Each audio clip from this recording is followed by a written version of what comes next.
다 함께 사도신경으로 우리의 신앙을 고백하겠습니다. 나는 전능하신 아버지 하나님 천지의 창조주를 믿습니다. 나는 그의 유일하신 아들 우리 주 예수 그리스도를 믿습니다. 그는 성령으로 잉태되어 동정녀 마리아에게서 나시고 본디오 빌라도에게 고난을 받아 십자가에 못 박혀 죽으시고 장사된 지 사흘 만에 죽은 자 가운데서 다시 살아나셨으며 하늘에 오르시어 전능하신 아버지 하나님 우편에 앉아 계시다가 거기로부터 살아있는 자와 죽은 자를 심판하러 오십니다. 나는 성령을 믿으며 거룩한 공교회와 성도의 교제와 죄를 용서받는 것과 몸의 부활과 영생을 믿습니다. 아멘. 찬송가 292장 함께 찬양하겠습니다. 292장 함께 찬양하겠습니다. 주 없이 살 수 없네 죄인의 구주여 그 귀한 보배 피로 날 구속하소서 구주의 사랑으로 흘리신 보혈이 내 소망 나의 위로 내 영광 됩니다. 주 없이 살 수 없네 나 혼자 못 서리 힘없고 부족하며 지혜도 없도다. 내 주는 나의 생명 또 나의 힘이라. 주님을 의지하여 지혜를 얻으리. 주 없이 살 수 없네 내 주는 아신다. 내 영의 깊은 간구 마음의 소원을 주밖에 나의 마음 네 알아주리요. 내 마음 위로하사 평온케 하시네. 주 없이 살 수 없네 세월이 흐르고 이 깊은 고독 속에 내 생명 끝나도 사나운 풍랑이 때 날 지켜주시니 내 곁에 계신 주님 늘 힘이 됩니다. 아멘.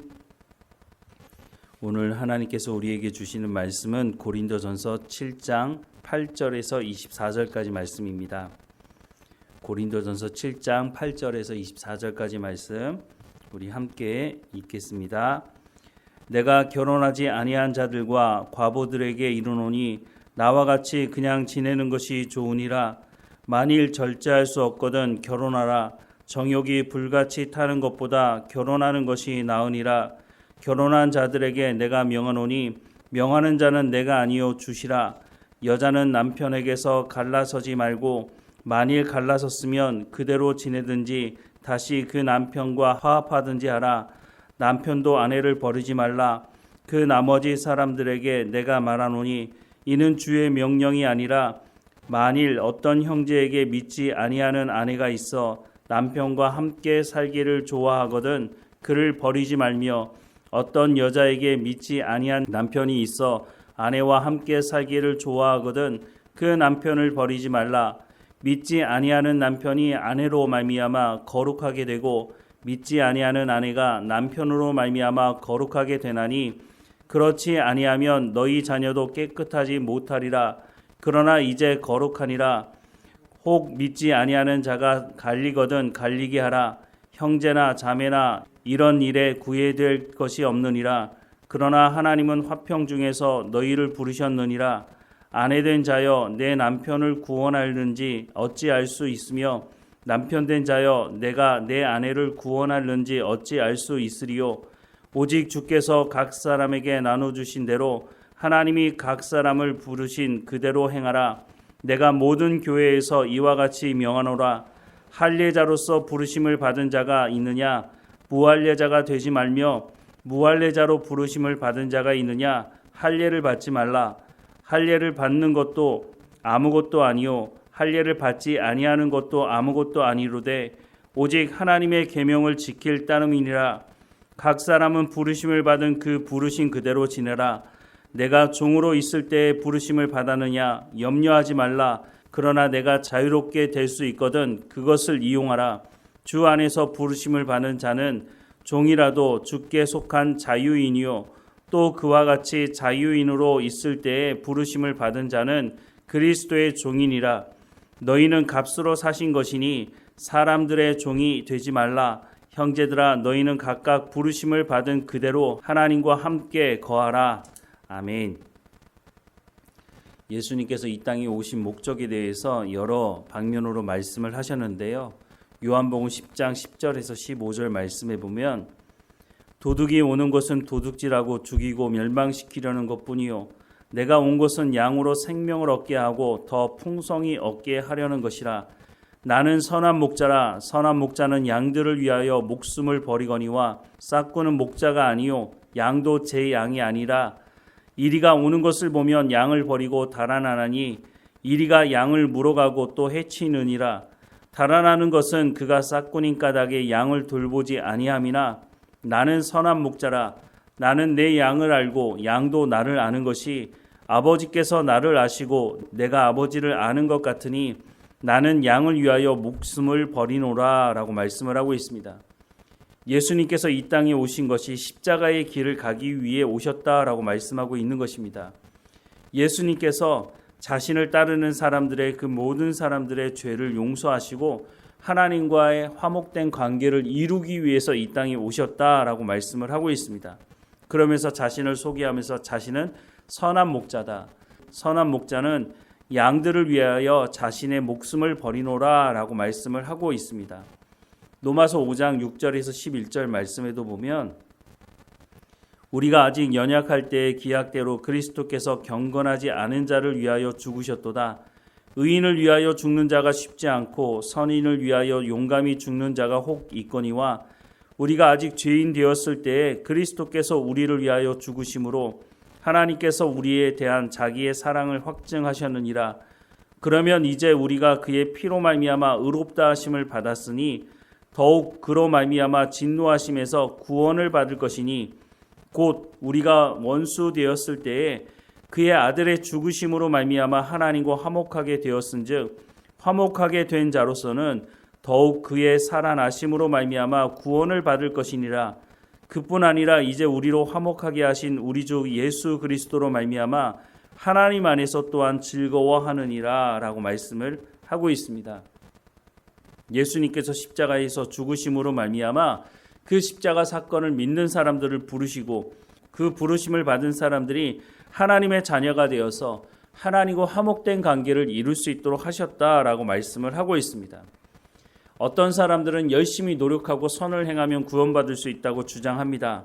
하지만 하나님께서 우리 가운데 베푸시는 이 구원은 돈으로도 어떤 선한 행위로도 얻을 수 없다라고 말씀합니다. 오직 예수 그리스도를 믿음으로 말미암아 우리가 구원받을 수 있다라고 하는 것을 말씀하고 있는 것이죠. 그래서 구원은 전적인 하나님의 은혜이고 하나님의 주권에 달려 있는 것입니다. 그래서 그리스도인들에게 가장 큰 선물이 무엇이냐? 가장 큰 감사가 무엇이냐? 그것은 하나님께서 우리를 구원하신 것이다 라고 말씀을 하시고 있는 것입니다. 이것은 돈으로도 어떤 선한 행위로도 얻을 수 있는 것이 아니고 오직 하나님의 은혜로만, 오직 하나님께서 보내신 그 예수 그리스도를 믿음으로만 우리가 구원받을 수 있기 때문에 그래서 가장 큰 감사라고 할 수가 있는 것이죠.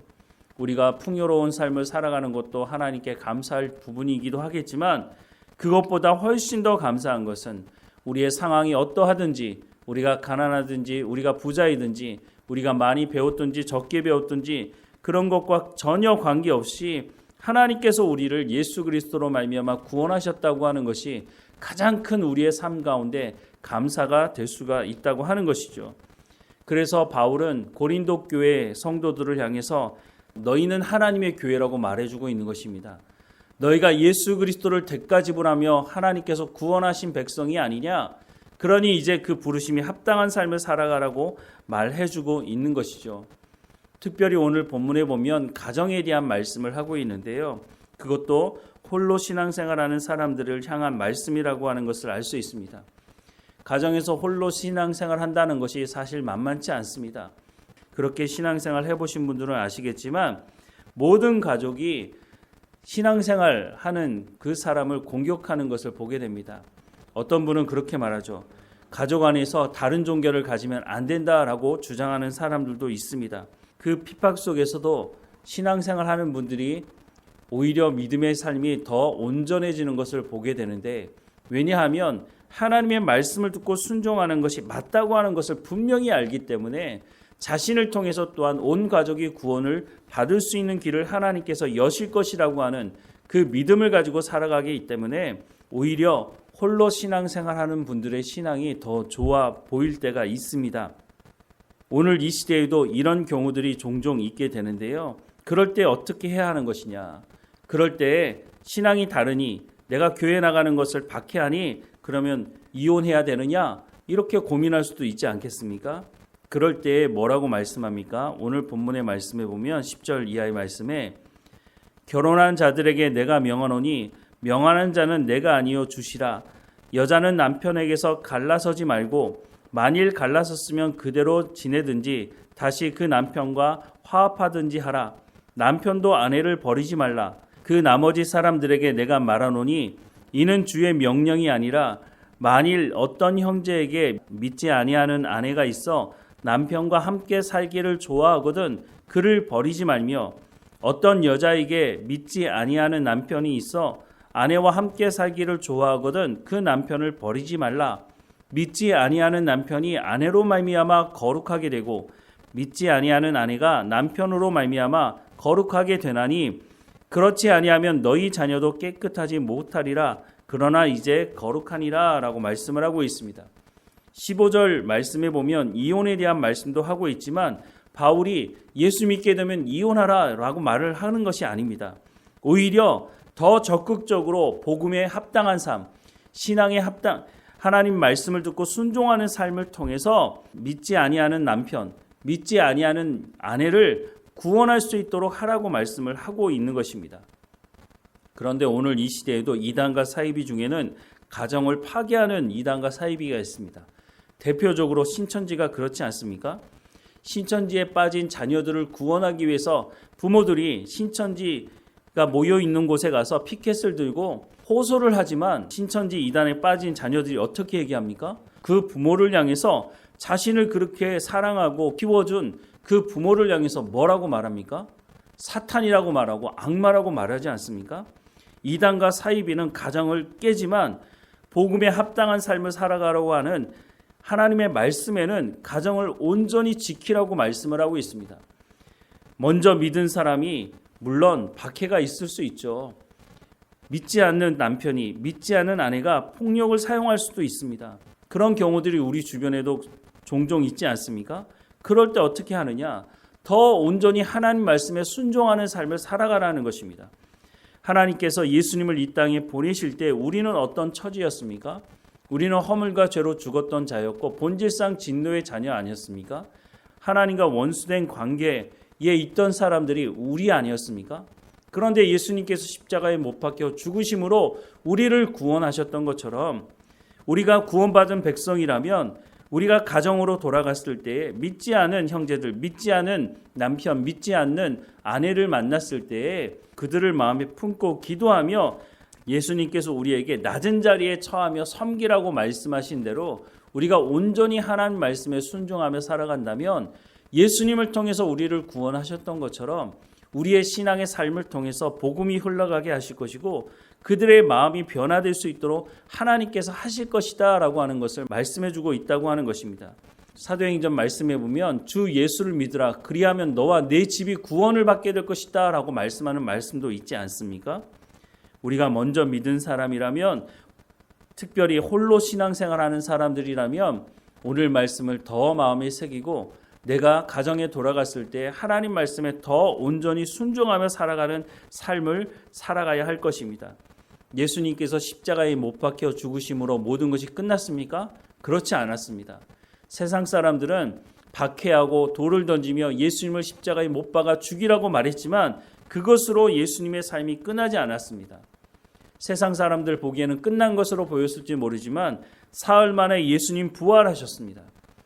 예수님을 통해서 우리를 구원하셨던 것처럼 우리의 삶, 우리가 하나님 말씀에 순종하는 삶을 통해서 복음이 흘러가게 하실 것이고, 특별히 우리 가족들 중에 예수 믿지 않는 사람들에게 선한 영향력을 미치고 그들을 구원하실 것이라고 하는 그 약속의 말씀이 있으니, 우리가 가정에서 홀로 신앙생활을 하고 있다면 더더욱이 오늘 말씀을 마음에 새기고 하나님 말씀에 온전히 순종하는 본을 보이는 삶을 살아가야 할 것입니다.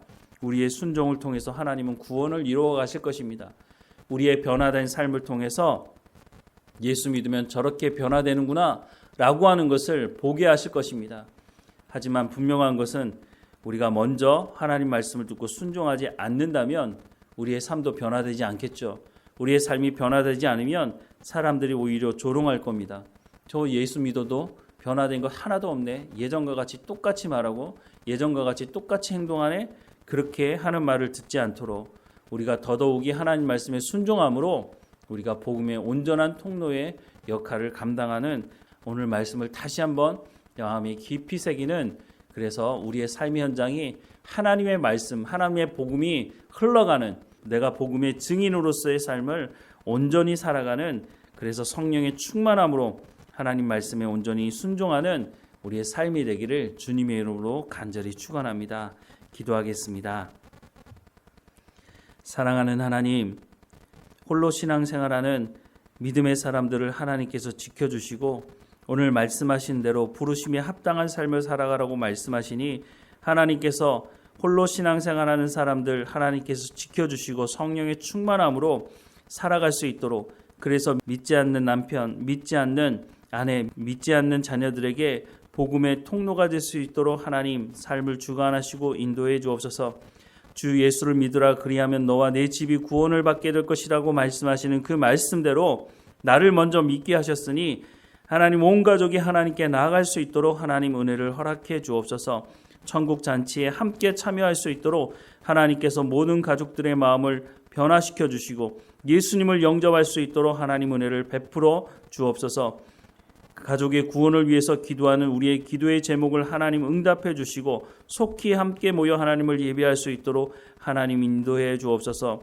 또한 우리의 삶의 현장에서 우리가 만나는 사람들 중에 예수 믿지 않는 사람들, 그 사람들에게도 우리가 선한 영향력을 미치게 하시고 우리의 입술을 통해 우리의 삶을 통해서 복음을 증거하는 삶이 될 수 있도록 은혜를 허락해 주옵소서.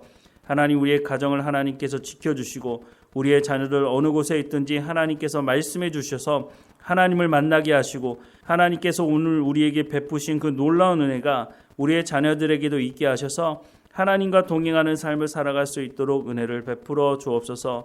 오늘도 하나님과 동행하며 감사하는 삶이 될 수 있도록 우리의 삶을 주장해 주시고 육체의 연약한 가운데 있는 성도들 한 사람 한 사람마다 지켜주시고 늘 강건할 수 있도록 하나님 인도해 주옵소서. 늘 우리와 함께 하시는 하나님께 감사드리고 예수 그리스도의 이름으로 기도드립니다. 아멘. 하늘에 계신 우리 아버지, 아버지의 이름을 거룩하게 하시며 아버지의 나라가 오게 하시며 아버지의 뜻이 하늘에서와 같이 땅에서도 이루어지게 하소서. 오늘 우리에게 일용할 양식을 주시고 우리가 우리에게 잘못한 사람을 용서하여 준 것 같이 우리 죄를 용서하여 주시고 우리를 시험에 빠지지 않게 하시고 악에서 구하소서. 나라와 권능과 영광이 영원히 아버지의 것입니다. 아멘.